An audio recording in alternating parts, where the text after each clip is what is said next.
So I missed this movie in theaters when it came out, and I kind of regret it now. This movie is something that received a lot of praise. The people I knew who saw this movie said that it's the right amount of bittersweet, well acted, and the music is great. But I sort of hear the same thing about like five movies every year, so maybe I thought I'd just watch it at home. And now I'm mad that nobody told me that this movie is masterfully shot.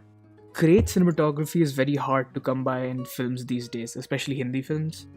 People usually praise every Sanjay Leela Bhansali film for being well shot, but to me they look like 3 hour long Tanishq ads. Now, what I consider to be a well shot movie doesn't look operatic and grand, it doesn't need to.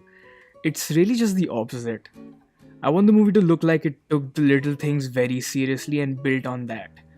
Simple framing goes a long way. Manufactured shots look great at times, and it would work for something like a Bansali or Dharma movie. But for a film about death and letting go, there isn't much room for grand visuals or highly choreographed sequences. So, what does this movie do right? Well, to begin with, it actually respects natural lighting. There are so many scenes which are perfectly lit and not at all overdone. Everything looks natural, and I'm gonna sound old as shit for saying this, but it's nice to see something which is actually easy on the eyes. There's a lot of use of cold color palettes to emphasize the rainy weather and overall dismal tone of the film. The movie would fail if it was shot like a Rohit Shetty movie where a group of people look like a Rangoli filled thali on Holi. But this also doesn't mean that this movie looks dull. The only other films I can think about that have appealed to me as much visually are probably Anurag Basu's Barfi and Jagat Jasoos, and films like Lutera. And those films had a much bigger budget and a more experienced cast and crew working behind them.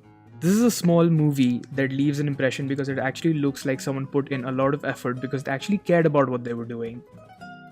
I guess it's fitting because the main character in the movie is a photographer, and we see the story from his perspective. And this is how he'd look at everything around him. So that's it. Check this movie out. It's out on Amazon Prime and try watching it on the biggest screen possible. We need more of this, and we should let the makers know that their efforts do not go unnoticed.